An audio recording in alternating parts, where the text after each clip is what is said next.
Close your eyes for just a moment. Not to visualize, not to practice a technique. Just close them. Feel your breath moving in and out without any effort from you. Your heart is beating right now. Your cells are regenerating. Your blood is circulating through miles of vessels. All of this is happening without you doing a single thing. You are not making yourself breathe. You are not forcing your heart to beat. The most essential functions of your existence, the ones keeping you alive, are operating through complete, effortless surrender. Now open your eyes, and let me ask you something that might shake everything you thought you knew about manifestation. If the very intelligence that keeps you alive operates through surrender, if the power that manages the unfathomable complexity of a living human being does all of it without your anxious intervention, why have you decided that getting what you desire requires you to fight so hard? Why have you convinced yourself that the same consciousness that orchestrates the miracle of your breathing, your heartbeat, the healing of your wounds, suddenly needs your worry, your desperate affirmations, your frantic vision boards to manifest money, love, health, or success? I'm going to tell you something tonight that will either liberate you completely or challenge every belief you've built about how manifestation works. You are exhausting yourself. And worse, all that effort is working against you. Tonight, I'm revealing why doing nothing is the most powerful manifestation technique you've never been taught. And I don't mean the nothing of giving up. I mean the sacred nothing of someone who knows. The relaxed certainty of a woman in early pregnancy who doesn't check every day to see if the baby is still growing. She knows, and from that knowing, she rests. Comment below what you're manifesting, and then settle in.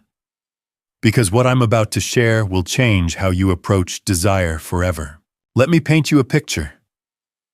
You wake up, and before your feet hit the floor, you're already doing your morning affirmations. I am abundant. I am loved.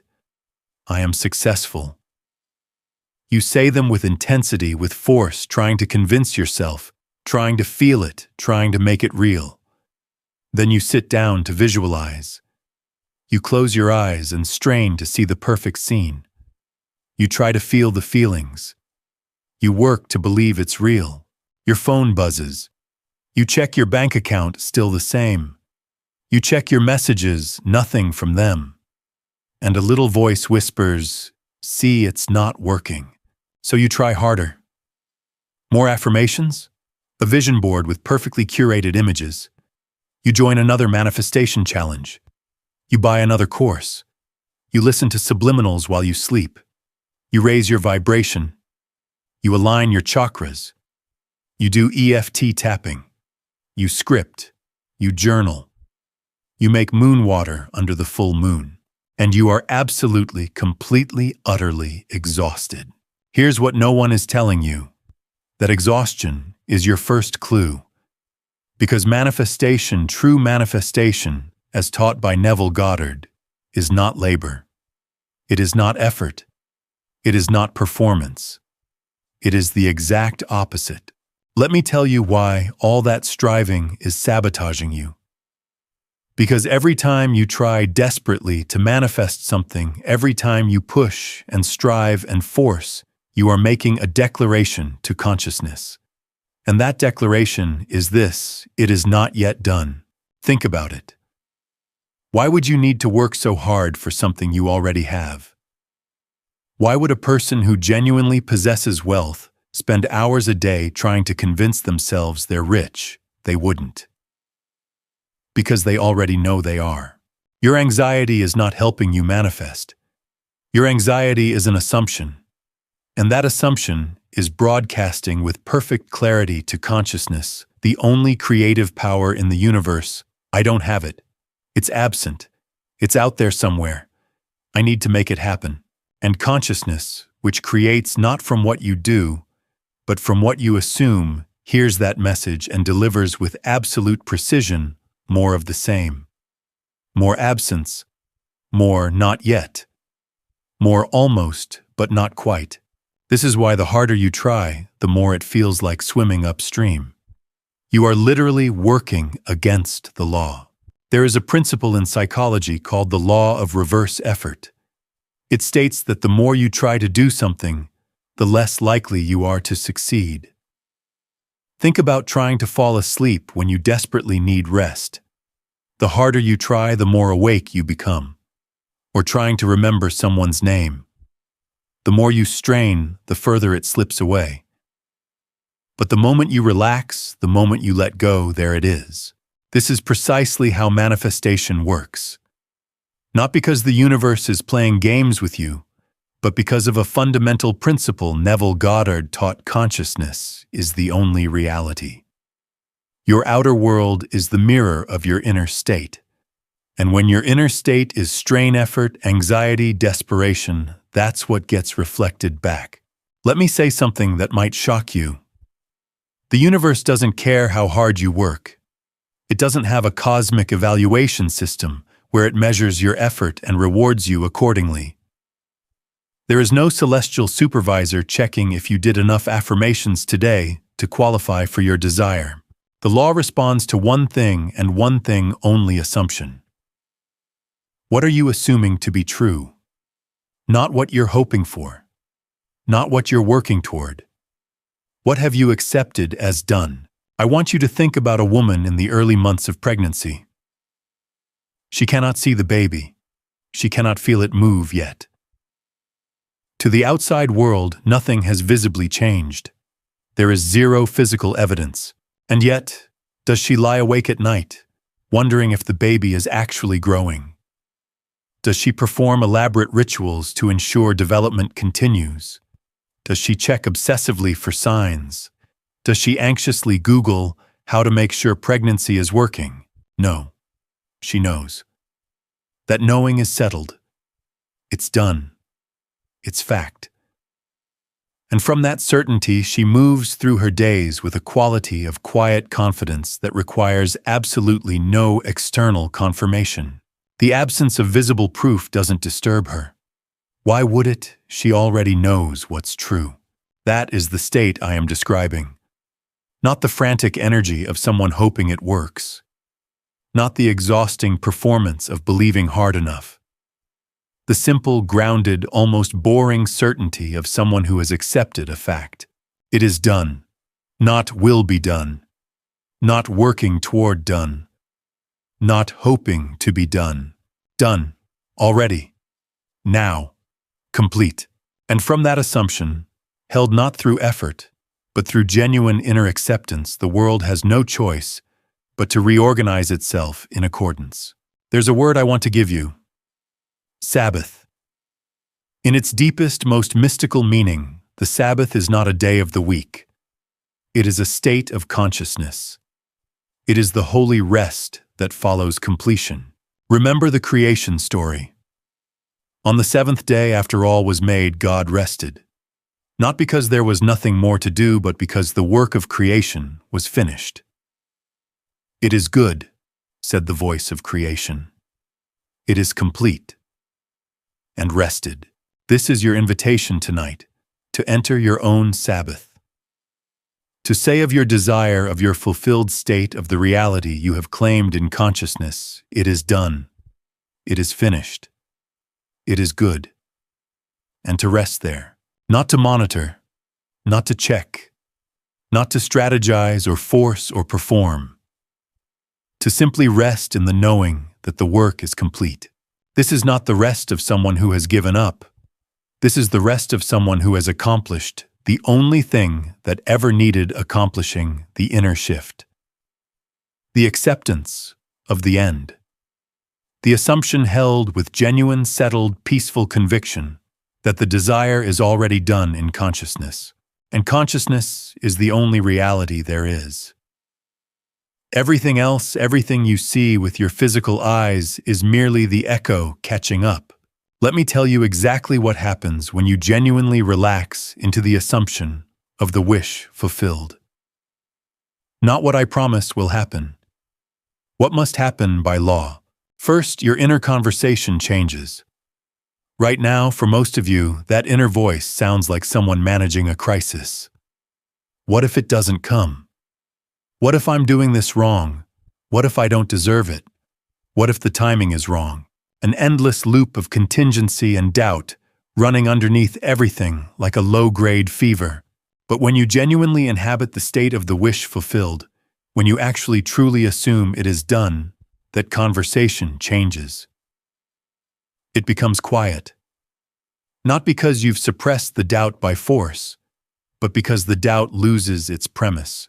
It cannot run the loop of, what if it doesn't come, when you have genuinely accepted that it already has. The fear-based inner conversation needs the assumption of absence to survive. Remove that assumption, and it has nothing to stand on. In its place, stillness. A quality of inner silence that isn't empty, it's full. Pregnant with the reality of the fulfilled desire. Saturated with the feeling of already. Second, your body changes. You know what anxiety feels like in your body. The tightness in your chest. The shallow breath. The clenched jaw. The restless energy of someone perpetually braced for the worst. That is the body of someone assuming threat. Assuming lack. Assuming things might go wrong. The body of someone genuinely at rest in their assumption feels entirely different. The breath deepens without effort. The shoulders drop. The jaw unclenches. The eyes soften. There is a quality of presence not spacing out, but genuinely arriving in this moment that comes when you're no longer bracing against an imagined future. People notice this even when they can't name it. There is something magnetic about a person who is genuinely at peace with where they are and what they know. Not arrogant peace, but the quiet, grounded, self-contained peace of someone who simply knows. Third, and this is what the world calls miraculous. Though it is only the law being the law, the outer world begins to reorganize. Not immediately, not always visibly, but with a precision and elegance that once you witness it in your own life leaves you permanently changed. The bridge of incidents forms. The right person appears in an unexpected conversation. The email arrives from a direction you never anticipated. The solution presents itself in a moment of stillness rather than striving. The circumstance shifts not because you forced it, but because you stopped pushing against it. And in that release, the current of your assumption was finally free to move. When a farmer plants seeds, he doesn't dig them up every day to check if they've germinated. He doesn't lie awake wondering if they're growing. He doesn't perform elaborate rituals over the soil to accelerate growth. He plants, and then he trusts the process.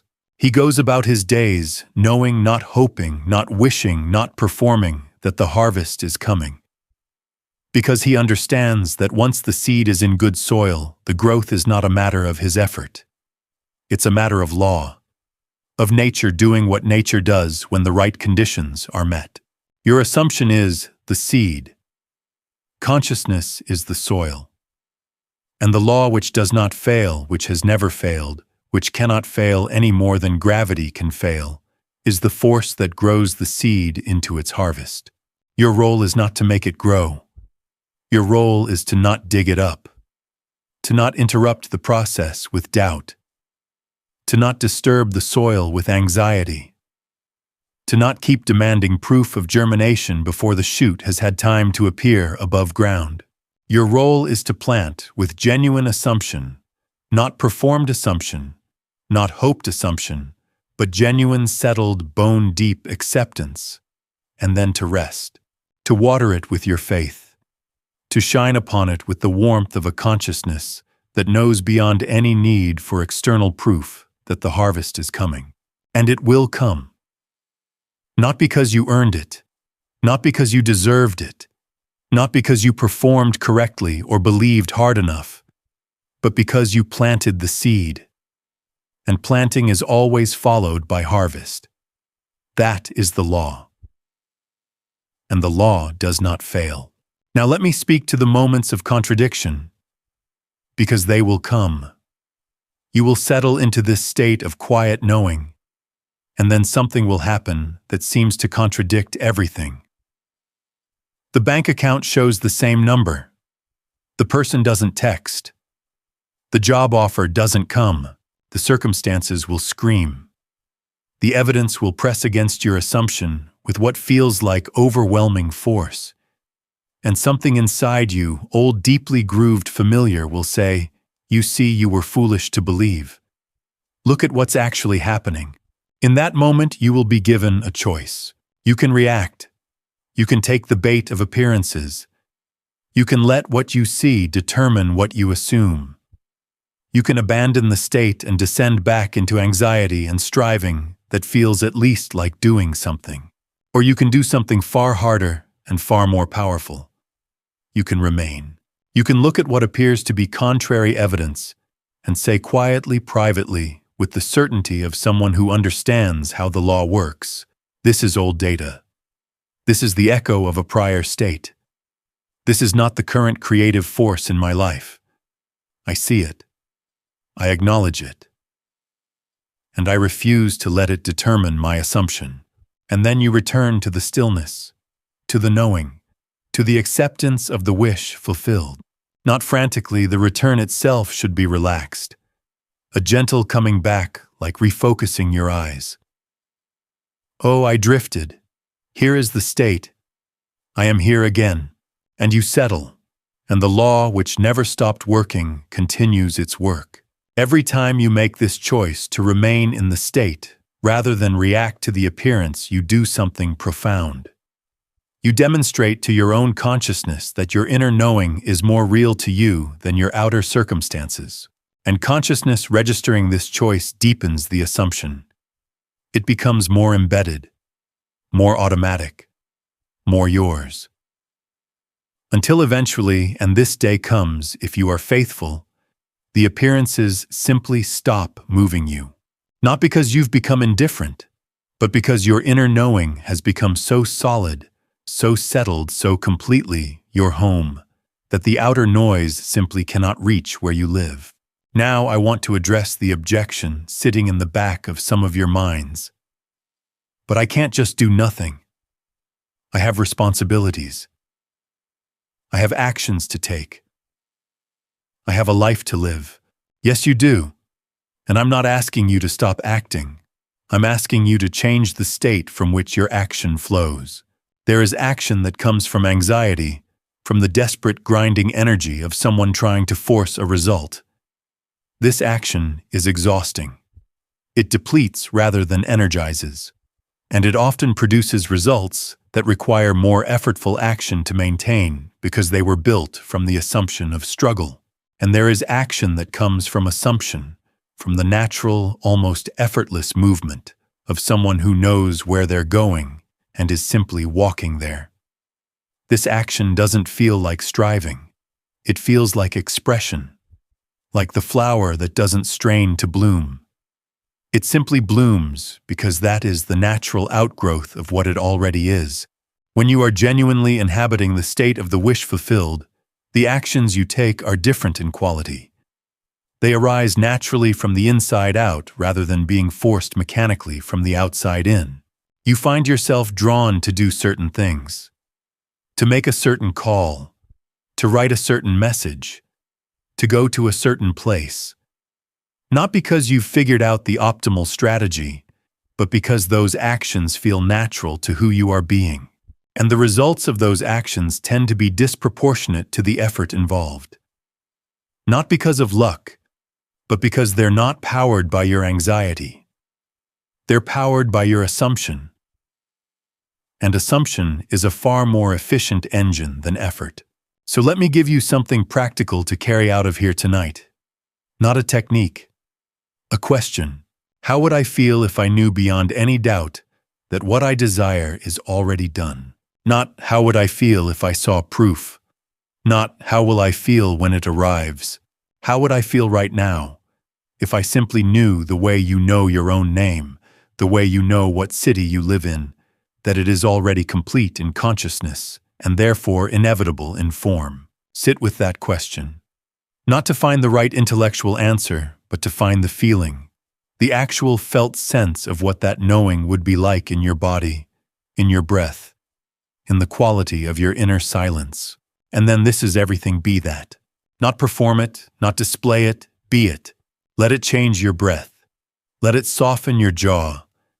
Let it slow your walk and deepen your voice and quiet the urgency in your eyes. Let the feeling of "it is done" become the atmosphere you move through, the air you breathe, the quiet background of everything you do and say and think throughout your day. This is not a technique you add to your existing life. It is an identity you step into. The person who knows it is done moves differently than the person hoping it will be done. They inhabit the same body. They face the same circumstances.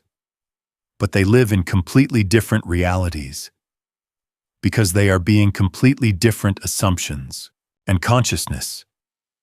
The only creative force there is delivers the physical equivalent of the assumption you are most deeply, most persistently, most truly being.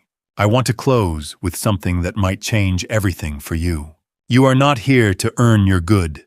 Let me say that again, because most of you have been told the opposite so many times.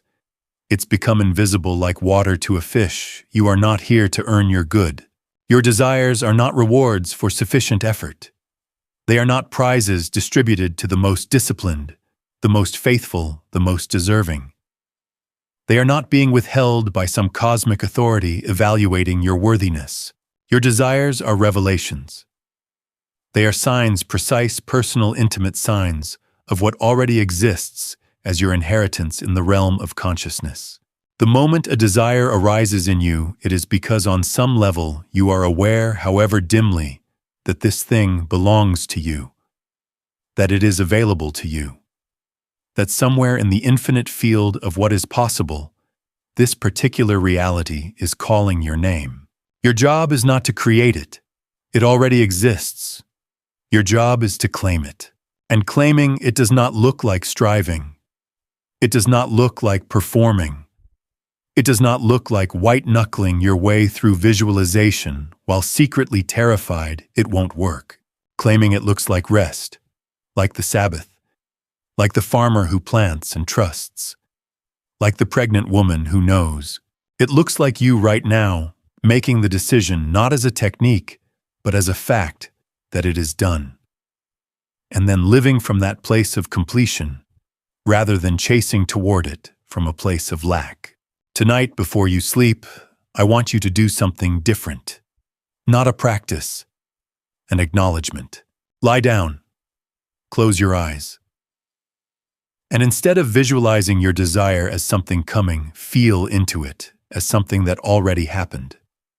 Not yesterday, not last week, but in consciousness, where all things first exist before they appear in form, it is already complete.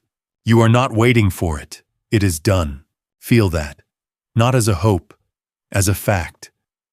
Let your body relax into that knowing the way it relaxes into your bed. Completely, totally, with absolute trust, and then sleep from that state. Because your subconscious mind doesn't rest. It works all night creating, arranging, magnetizing circumstances to match whatever state you impressed upon it most deeply before consciousness faded. If you fall asleep in worry, it works all night to justify that worry. If you fall asleep in the feeling of fulfillment, it works all night to realize it. This is not magic. This is law. And you are the operant power. So relax. Stop fighting. Stop striving. Stop earning. You were never meant to force. You were meant to assume, to feel, and to receive. Do nothing, and watch everything appear. If this resonated with you, subscribe for more teachings on consciousness and the creative power of imagination. And remember, consciousness is the only reality.